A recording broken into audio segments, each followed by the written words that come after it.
send you the PowerPoint later on. Okay. And as we mentioned, we have touched this issue before, that is about the personal safety, that is the refugee and migrant are the threat,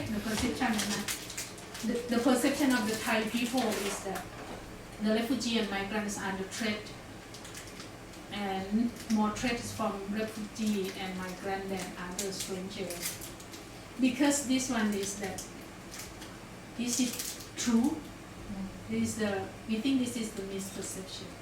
If we think about the commit to the crime in the country, the Thai people also doing something commit to crime every day as well. It's not just only the migrant.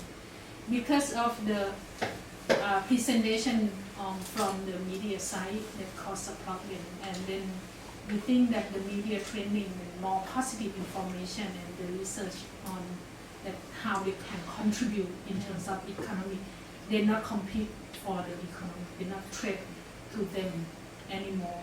And for the human rights aspect, it seems that they do agree, but they still have some contradictory view, like less protection for the non-registered migrant workers. But if we think about the human rights issue, they should have the same level of protection, not just only because you register you will get the protection. If you not register, you not get the protection. And also the wage for the minimum wage, it should be the same. But I think if you are migrant, you should get the lower wage than the Thai people. You know that they try to treat the migrant worker quite inferior when compared to them, at the inferior position and equal citizen, and treat them as at the inferior position. It's not similar position. And also the economic term and job competition. We need to balance information in this issue. Actually, that is the migrant worker engaged in 3D jobs. How come they compete with the local people? And for the socio-cultural aspect, use the Thai language. How come? And we need to correct the misunderstanding. They can use their own language, and they should have their identities. That we need to. The problem is that the Thai people, if we think from looking at the history, that the Thai quite, that willing to let them to assimilate rather than integrate into the society. And for education, should be the education for all, not exclude the children. They should get the accreditation and everything the same, not just only some group of the migrant or the refugee. For the health, there is, as you mentioned about there's still some discrimination. Get the same standard, but they have to separate the service section is for migrant and for the Thai. And for the local integration, and need to think about what is the alternative policy for the stateless, especially those stateless children. They not agree to give the PR to the stateless, just only the ethnic minority only. We need to work more on this one, and we need to consider about the human rights policy and protection of the refugee, and protection of the life and the property, economic opportunities, educational issue, media and communications, and also social cohesion, community involvement, human settlement, and local integration. This is the issue that we are concerned with. And that's all about the project. And now You want to read the last page before the thank you note? So that we can focus on your final statement. Second part.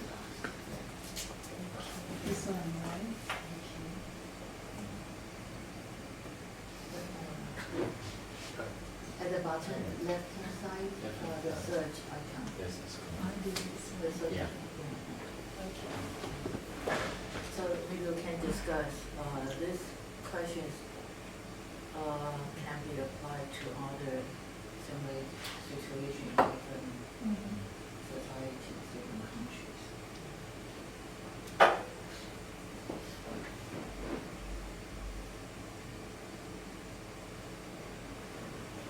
So basically, the government doesn't want to use the taxpayers' money to support these people, right? But the establishment of these refugee camps is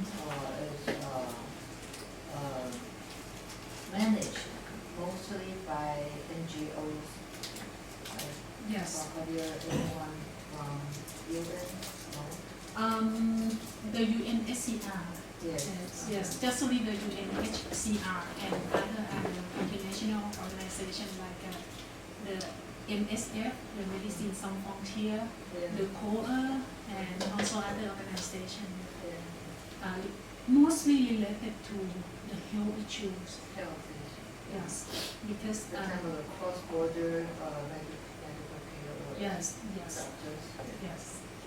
And because you know that the Thai government is very sensitive to the threat to the national security.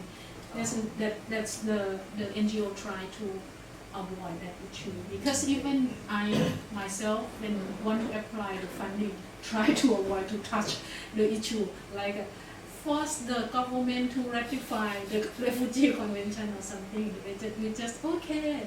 We need the humanitarian assistance. They should access to the basic service in the society. Don't let them behind or make them invisible in this Yeah. society. Right. Yeah.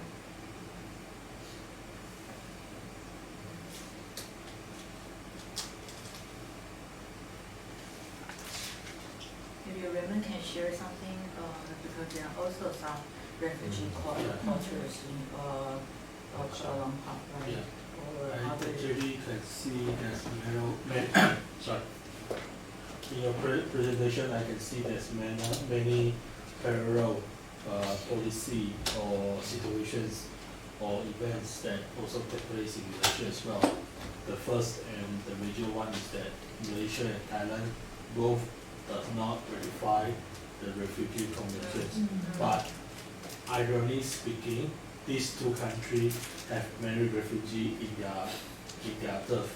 So this is kind of like the situations that demand us to look further why they choose not to ratify. Although in history, these two nations is been known for mobility, that many ethnic groups have been traveled all along this Yeah. land, into China or even the Malaysia Peninsula and Indonesia as well.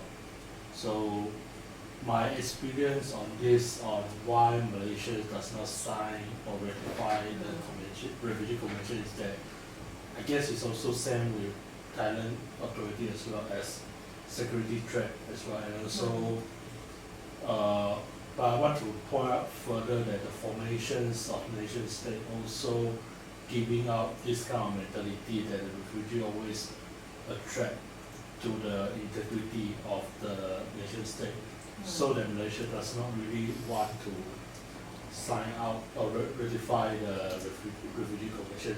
But different with Thailand is that although Malaysia does not have specific refugee law, but in the official term, they still call them refugee, the Rohingya. But the thing is that since Malaysia does not have particular law to cater this group of people, Yeah.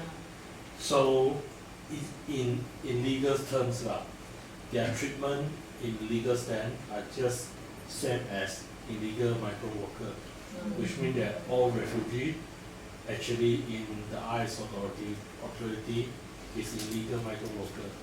But the irony part is that many of the politicians or even the official report saying that they are refugee. So we can see there's certain ambivalence in terms of the usage of the word. The displaced people is kind of special, but Malaysian politicians don't shy to use the word refugee. It's just that in practice, it doesn't really consider as refugee. But because I guess that most of the Rohingya people fled to Malaysia, right? They don't stay in Thailand. Is it in terms of your no? So they fled to Malaysia mostly or Bangladesh. Do you know the population because they have around 80,000? I can get the data, but it's not with me right now. I forgot the total number. Could be a lot larger. Yeah, yes, yes. Could be a lot larger. But Malaysia does not have refugee camp. Malaysia have You're right. a place near to the capital Kuala Lumpur. The place is called Selayang. It's one of the Selayang town is a township, and in the town have the biggest market for food and vegetable distributor in Selayang town. And around that area, mainly Rohingya people live there. And how they live, they renting out their apartment. So sometimes the whole apartment is all Rohingya refugee.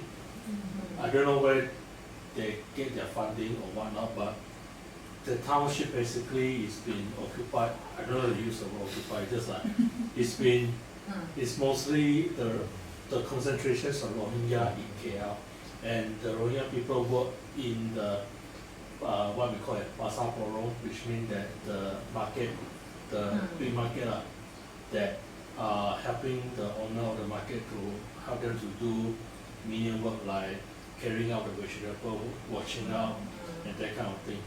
So this is the situations of mostly Rohingya refugee in KL, because I don't know whether there's other camp or residential area that also cater to Rohingya refugee. But there's another thing as well, because Rohingya people already staying in Malaysia quite long, but their legal status is also in precarious. So a few years ago, UNHCR in Malaysia, working with Interior Department of Malaysia, have this new identifications called human right resignation card. Basically, just grant them identifications saying that I am refugee. So if police or other people harass them, they have certain kind of identification that I am certified by UNHCR and also Interior Department. But it doesn't really stop the police harassment, because there's so many cases that police are asking money from refugee and migrant workers themselves in order to extract some value. Yeah.